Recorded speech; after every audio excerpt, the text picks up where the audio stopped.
Bonjour à tous, j'espère que vous allez bien. Nous voilà déjà fin juin et comme chaque mois, je vous pose une petite vidéo récapitulative sur les différentes choses qu'on peut faire pendant le mois au potager. Alors comme d'habitude, on va parler semis, on va parler plantation, on va parler bouturage, on va parler travaux d'hiver et puis ce mois-ci, on parlera aussi récolte parce que même si on a déjà fait des récoltes avant le mois de juillet, c'est vrai qu'en juillet, on commence à faire de belles récoltes des différentes choses qu'on a semées en février, mars, avril.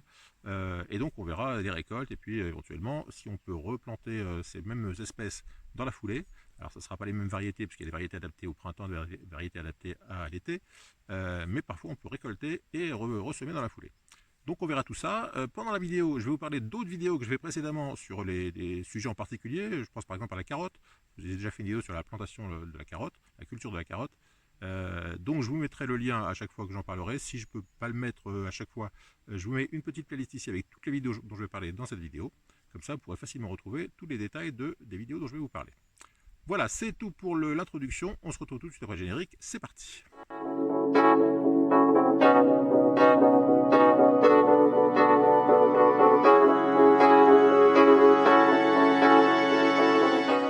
Voilà, tout seigneur, tout honneur, on commence par la star du potager, la tomate. En juillet, si tout va bien, vous pourrez récolter vos premières tomates. Alors même parfois en fin juin, puisque là nous sommes le 30 juin et que j'ai quelques tomates rouges, c'est la variété Reine des Hâtives.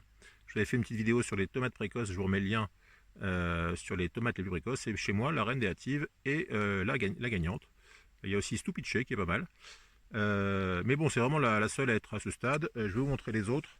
Vous allez voir que fin juin, chez moi, on est plutôt à des tomates vertes, bon, qui ne vont pas tarder à rougir, mais on a ce genre de couleur pour l'instant. Donc là, le 30 juin. Alors, est-ce qu'on peut semer des tomates en juillet? C'est pas évident, parce que même les tomates précoces, il faut compter au minimum 4 mois entre le semis et la récolte. 4-5 mois même. Donc si vous semez début juillet, août, septembre, octobre, vous allez récolter vos premières tomates en octobre. Donc à moins que vous soyez dans une zone vraiment très chaude tard, c'est difficile de semer des tomates en juillet. En revanche, vous pouvez faire des boutures, où là vous allez gagner pas mal de place, de temps. Quand vous avez un rameau que vous souhaitez enlever, vous pouvez le mettre à bouturer. Là je dois avoir un seau. Essayez de trouver ça. Je sais pas, j'ai pas été voir si ça bouturait, tiens. Ça raciné. Voilà, ça on voit. Donc ça, vous voyez, j'ai un petit seau comme ça que quand je récupère des gourmands, enfin des tailles un peu grosses, et je mets ça dans le seau, et vous voyez que ça racine, et vous pouvez très facilement le remettre en culture. Je vous montre ce que ça donne. J'en ai remis en culture il y a quelques jours. Alors là, je l'ai mis directement, sans même passer par la phase de haut. Donc ça, c'était une grosse pousse en bas de plant de tomates. Et vous voyez qu'on peut les repiquer et ça repart assez facilement. Donc pas de semis de tomates ou alors vraiment des très précoces pour le fun en début juillet. Mais par contre le bouturage, il n'y a aucun souci si vous avez du retard dans vos tomates. Alors, on continue avec ce qui est récoltable et replantable éventuellement. Ce sont les pommes de terre. Donc les pommes de terre, vous savez qu'on les récolte quand elles commencent à jaunir. Vous voyez, celle-ci, elle est bien fatiguée. Quand elles sont encore vertes comme ça dépend des variétés. Il y a des variétés qui sont plus ou moins précoces. Quand vous avez des variétés, bon, celle-ci, elle commence, elle va pas tarder à jaunir. Mais quand elle est encore verte comme ça, vous pouvez la laisser en place. En revanche, quand elle est jaune, vous pouvez récolter. Et là, pour vous montrer, j'ai récolté 1 mètre carré. Et 1 mètre carré, ça donne un seau de pommes de terre qui sont pas mal, ma foi. Hein. Et puis, je vous ai montré aussi, il doit avoir 5 kg, je pense, là. Et puis, je vous ai montré sur un plant. Voilà, un plant, ça donne, il y a quoi? Il y a une dizaine de pommes de terre, 10-12 pommes de terre. Alors, bien sûr, ça dépend des variétés. Donc on a semé ça, on a planté ça en mars ou avril, je crois que j'ai planté ça en mars. On les récolte donc à partir de début juillet, en général vers le 14 juillet. Et puis certains, je sais que certains le font, moi je ne le fais pas, parce qu'il faut beaucoup arroser en été. Mais il est éventuellement possible, si vous avez des pommes de terre qui ont germé chez vous, de les mettre en culture à partir de maintenant, puisqu'une pomme de terre c'est entre 90 et 120 jours on va dire. Donc si vous avez 4 mois corrects entre la date où vous plantez et la récolte, vous pouvez tout à fait essayer de cultiver des pommes de terre en été, en arrosant évidemment. Alors autre chose qu'on peut récolter et semer en juillet, ce sont les carottes. Ça, ce sont des carottes que j'ai semées en mars ou en avril, je ne sais plus. Je vous mets le lien. Donc ils sont récoltables et on va pouvoir d'une part récolter, on va essayer d'ailleurs. On va prendre celle-ci. Vous voyez, on voit le collet qui sort, donc on peut les sortir. On sort ici. Et voilà. Alors celle-ci, elle a été fendue. Alors les carottes fendues, c'est généralement quand elles ont eu un peu chaud et elles ont beaucoup d'eau d'un coup. Parce qu'on c'est vrai qu'on a eu beaucoup d'eau chez nous ici. Donc quand elles auront eu chaud et qu'il y a le bouc d'eau qui arrive, elles se fendent. Et donc on va voir si on en trouve une plus jolie. Alors c'est celle-ci. Voilà. Alors ça c'est un autre cas de figure, c'est une tomate qui rencontre un caillou. Vous voyez, quand elle rencontre un caillou, elle se tord, mais enfin là c'est pas du tout gênant. Et c'est tout à fait mangeable. On va essayer d'en trouver une jolie quand même. Allez, celle-ci. Celle-ci, qu'est-ce que ça donne? Hop. Voilà. Alors elle est jolie, elle est un peu grosse, mais c'est une belle carotte de jardin. Alors, petite chose sur la récolte des carottes, faut pas, comme on voit souvent dans les marchés un petit peu bobos, garder les fans, parce que les fans, ils savent pas que la carotte est sortie de terre, et comme la carotte ne peut plus puiser de nutriments dans le sol, et ben les fans, ils vont les tirer les nutriments qui sont dans la racine, et donc si vous laissez longtemps les fans accrochés à la carotte, vous allez avoir une carotte qui va perdre de son goût. Donc dès que, d'abord vous les récoltez au moment de les manger, et puis dès que c'est récolté, il faut enlever la fan pour que la fan arrête de tirer des nutriments sur la carotte. Alors une fois qu'on a récolté, on peut tout à fait ressemer des variétés adaptées à la saison, des variétés d'été, et donc on les récoltera, si on les sème en juillet, on pourra les récolter à partir de septembre, octobre, en fonction de la date où vous les aurez semés en juillet. Alors à semer aussi en juillet, nous avons les betteraves. Alors celles-ci, elles ont été semées au mois de mars. On va essayer d'en sortir une pour voir à quoi ça ressemble. C'est la célèbre betterave rouge, hein. Voilà. Et si je sors ça, ça donne quoi? Voilà, il y en a deux collés, c'est rigolo. Donc deux belles betteraves. Pourquoi nous avons... Oui, c'est deux plantes qui sont comme greffées, mais enfin c'est tout à fait mangeable quand même, hein. Donc on peut récolter ça donc début juillet, et puis ressemer dans la foulée, en veillant toujours pareil à l'arrosage pendant l'été. Alors toujours chez les amarantacées, on peut aussi semer des bêtes, ou des blettes, ou des poirées, comme vous voudrez. Alors on peut récolter, vous voyez, quand vous avez une belle feuille comme ça, c'est récoltable. Alors évidemment, vous savez très bien qu'on n'arrache pas les poirées, hein, on coupe les feuilles qui nous intéressent, les cardes. Et donc ça, c'est une plante qui va être bisannuelle, même un peu plus, qu'on va pouvoir laisser dans le jardin. Alors je les ai plantées un peu serrées, hein, mais c'est des plantes qu'on va pouvoir garder plusieurs années au jardin, en général 2 ans. Et donc on peut récolter les premières à partir de juin-juillet. Et si vous n'en avez pas encore, vous pouvez commencer à les semer dès maintenant, toujours en veillant à l'arrosage. Alors toujours dans la famille, je récolte et je sème les choux. Donc les choux-fleurs, ceux qu'on a plantés, semés en début de saison, ils sont pas loin d'être pas mal, hein. On va bientôt vous récolter. Ceux qui sont prêts à récolter, ce sont les choux raves. Vous voyez que ça fait une grosse balle de tennis. Et ça c'est récoltable, j'en ai déjà mangé. Et c'est toujours, ça c'est un des choux que je préfère, c'est excellent. Donc planter tous les choux, les brocolis. Alors en juillet, c'est aussi le chou chinois qui se sème lui exclusivement en juillet.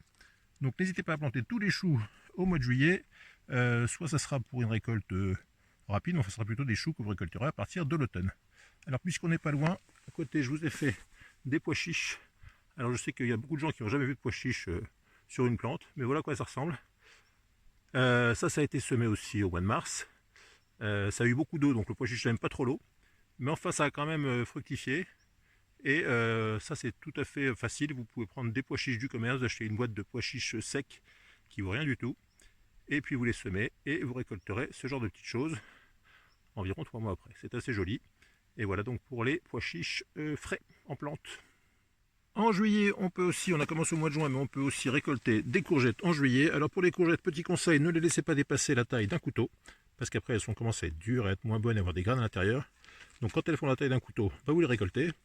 Alors soit avec un couteau, soit simplement vous tournez comme ça, voilà, et vous avez donc des belles courgettes. Donc on peut les récolter, on peut en récolter pas mal, hein. Et puis on peut en semer. L'intérêt de semer des courgettes en début juillet, après il ne faut pas trop tarder non plus, mais à partir de en courant début juillet on va dire, vous allez pouvoir avoir des courgettes plus longtemps.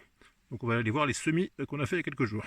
Petit complément sur les courgettes, si vous voulez faire vos graines, ne les faites pas tout de suite, hein. Ne laissez pas grossir les plants pour faire des graines en début de saison. Parce que si vous laissez grossir une courge en début de saison, ça va empêcher la croissance des suivantes. Donc cultivez vos courgettes, récoltez-les régulièrement en début de saison pour les manger. Et puis quand vous aurez assez de plants et puis assez de courgettes, vous en aurez marre d'en manger, là vous pourrez laisser pousser une courge pour qu'elle grossisse, qu'elle arrive, une courge comme ça, à maturité, ça fera bien 50-60 cm de long.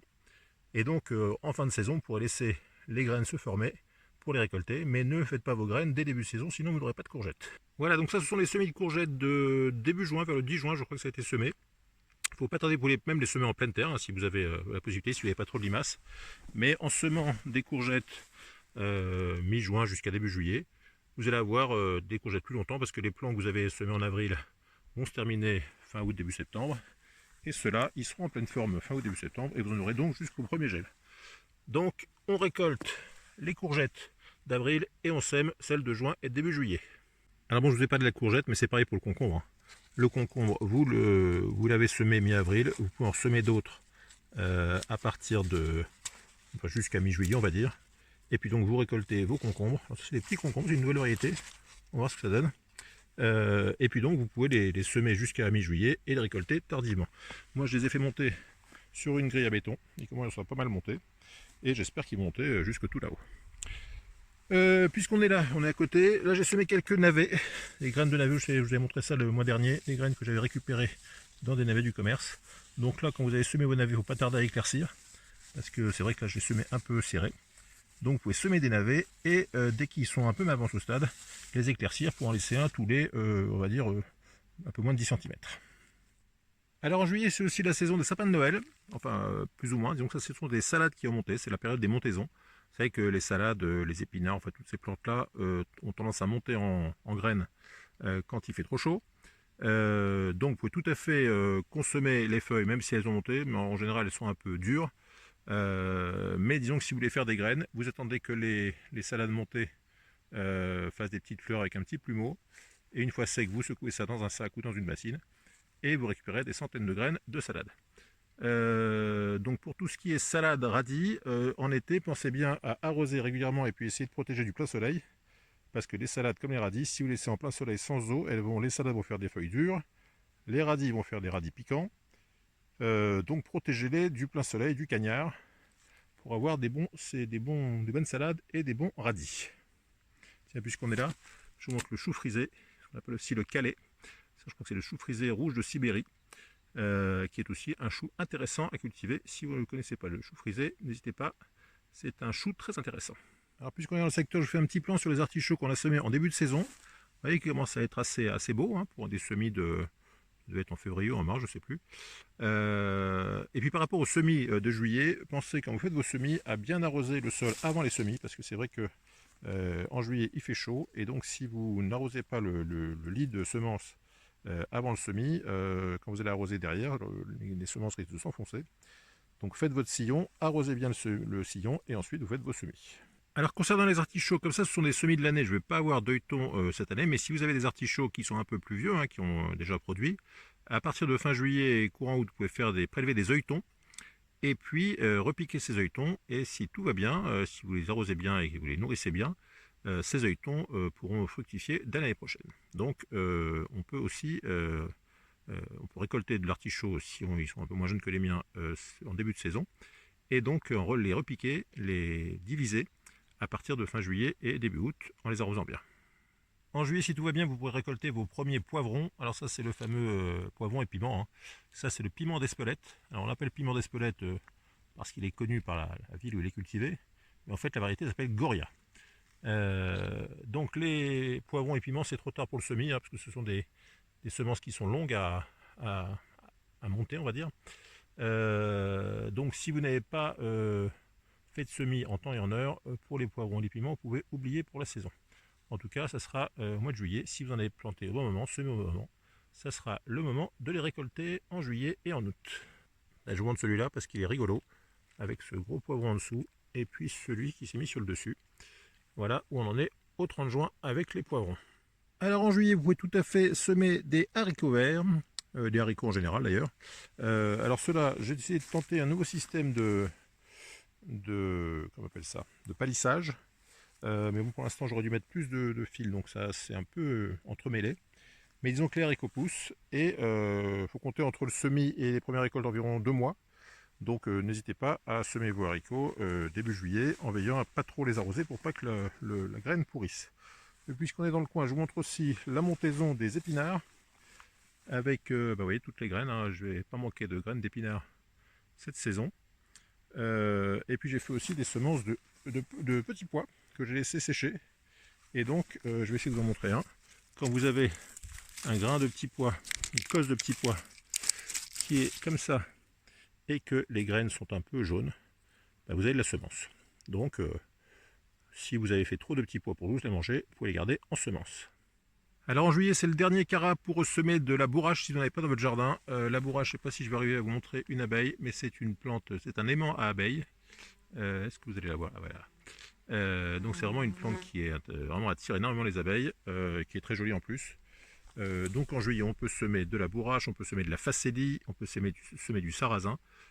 Tout ça, ça a l'avantage de fleurir à une période de l'année, donc en juillet, août, septembre, où il n'y a plus beaucoup de fleurs. Donc si vous avez envie de nourrir les abeilles, n'hésitez pas à planter, donc je vous dis facélie, bourrache, sarrasin, coriandre, lavande, enfin toutes les plantes comme ça qui font des jolies fleurs qui attirent les abeilles. C'est encore temps de les semer en juillet. Alors en juillet et août, vous pouvez tout à fait semer des noyaux de fruits, de pêches, de prunes, de cerises, d'abricots, enfin tout ce que vous trouvez, tous les noyaux que vous trouvez plutôt que les jeter à la poubelle, vous les plantez, vous les semez. Je vous ai fait une vidéo là-dessus, je vous remets le lien, mais ça c'est donc un pêcher que j'ai semé directement en terre il y a 3-4 ans, je ne sais plus, et qui produit cette année sa première pêche. Donc c'est vraiment il y en a deux d'ailleurs je crois, en voilà une. Donc ça c'est vraiment c'est tout bénef, hein. Vous plantez ça dans un coin du jardin, vous laissez pousser, et puis vous avez des fruits quelques années plus tard. Faut les oublier un petit peu, hein. Alors pour le pêcher, c'est un avantage non négligeable, c'est que si vous avez des pêchers, vous avez sûrement constaté que les pêchers ont souvent la cloque du pêcher, c'est-à-dire des feuilles qui se tordent, deviennent rouges, enfin prennent un champignon, et c'est très difficile ensuite de les récupérer. Et ben en général ça arrive sur les pêchers greffés, enfin, sur les noyaux aussi, mais c'est plus rare. Et donc j'en ai comme ça 2-3 que j'ai semés, et qui sont beaucoup moins sensibles à la cloque du pêcher que les variétés greffées. Donc je vous ai fait une vidéo consacrée entièrement au semis des noyaux d'été, donc n'hésitez pas à semer tous vos noyaux en été, la nature vous remerciera. Alors en été, il faut aussi penser à nourrir ces plantes. Alors les nourrir, ça veut dire quoi? Ça veut dire leur donner à manger et à boire. Alors à manger, normalement c'est dans le sol, si vous avez prévu un sol correct, vos plantes ont de quoi manger. Sinon vous pouvez faire des paillages de consoude par exemple. Alors là c'est de la patate douce, on en a pas mal parlé sur la chaîne. Donc là vous voyez qu'au 30 juin elle est pas mal, pour l'instant elle se développe sur 1 mètre carré environ, elle va faire beaucoup plus avec le temps. Mais quand va arriver la période des fructifications, que ce soit sur les patates douces, sur enfin, toutes les plantes qui vont fructifier, on a besoin de potasse, et la potasse on la trouve un peu dans la cendre, on la trouve un peu dans la consoude, donc vous pouvez faire du paillage de consoude, vous pouvez ajouter un peu de cendre à vos arrosages, ou vous mettre en couverture avec une petite cuillère, environ on va dire une centaine de grammes par mètre carré. En termes de nourriture, vous pouvez aussi toujours penser à pisser dans l'arrosoir, hein. C'est rigolo mais ça marche. Vous apportez de l'azote, du phosphore, du potassium qui vous coûte zéro. Donc recyclez votre urine. Et donc donner à boire et à manger à ces plantes en été, c'est un peu indispensable, si vous avez, à moins que vous ayez un sol parfait, hein, avec une réserve facilement utilisable énorme en eau, et que tout va bien, et que tout aille bien. Mais sinon, vos plantes ont besoin d'eau et de nutriments en été pour donner de beaux fruits et légumes. Alors en juillet, on peut aussi continuer à tailler ses tomates et ses courges, enfin tous ces plants. Alors moi cette année, je fais une tentative de non taillage, je laisse les plants se développer. Alors vous voyez que c'est assez touffu. Mais bon, je le tente comme ça, on verra bien ce que ça donne. Simplement, il faut penser à bien attacher les plants autour des fils qu'on a tirés. Vous voyez que j'ai mis des fers à tomates, et puis j'ai mis des câbles pour les maintenir. Et il faut évidemment penser à bien les maintenir dans les vrilles du fer. Et donc si vous n'avez pas beaucoup de place, vous avez envie de tailler, il faut le faire en juillet. Sinon, je vous ai fait une vidéo sur les faut-il ou pas tailler, je vous remets le lien évidemment dans la playlist. En juillet, ça peut être aussi le moment de traiter ces tomates. Alors moi, j'ai pas réussi à en trouver, coup de bol, hein, parce que avec le début juin qu'on a eu, j'aurais pu en avoir. Mais si vous avez des taches noires qui commencent à apparaître, hein, le fameux mildiou, je vous ai fait une vidéo sur le mildiou. Mais si vous voyez des taches noires qui commencent à apparaître, alors tant que l'attaque n'est pas trop importante, vous pouvez essayer de freiner le développement du champignon avec la fameuse bouillie bordelaise, hein. C'est du bleu, c'est du cuivre. Et donc en mettant un petit peu sur les zones atteintes, si vous y prenez dès le début de l'attaque, vous pouvez essayer de freiner le développement du champignon, et donc faire en sorte de pouvoir récolter. Si votre plant est vraiment très atteint au pied, hein, si vous avez... alors là par exemple, ça c'est des feuilles qui ont séché. Alors au niveau des feuilles de tomates, c'est aussi important. Quand on vous dit d'enlever des feuilles de tomates, c'est ce genre de feuilles là. voyez, quand vous avez une feuille qui a séché, qui est toute jaune, là vous pouvez tout à fait l'enlever. Mais sinon, toutes les feuilles vertes, évidemment, il ne faut surtout pas les enlever. J'ai fait une vidéo sur les 7 erreurs au potager, et l'histoire des suppressions des feuilles de tomates pour faire rougir les tomates, c'était la première erreur à ne pas faire. Donc j'étais en train de dire que si vous avez des taches noires à la base du pied, que le champignon va se développer à la base du pied, là vous aurez du mal à le sauver. En revanche, si vous avez une petite tache noire qui apparaît là, rien n'empêche de tailler là et laisser le plant. Si vous taillez la partie infectée, d'abord vous pouvez essayer de la traiter à la bouillie, mais si vous voyez que ça se développe, vous pouvez tailler et éviter que le champignon se développe dans toute la plante. Alors, en ce qui concerne les boutures, au mois de juillet, on a déjà parlé des boutures de tomates, qui marchent très très bien, je vous le conseille. On peut aussi faire le fameux bouturage à étouffer du rosier. C'était une des vidéos qui a le mieux marché sur ma chaîne, donc n'hésitez pas à regarder la vidéo sur le bouturage à étouffer du rosier. On peut bouturer les lavandes, enfin beaucoup de choses peuvent se bouturer au mois de juillet puisqu'il fait chaud.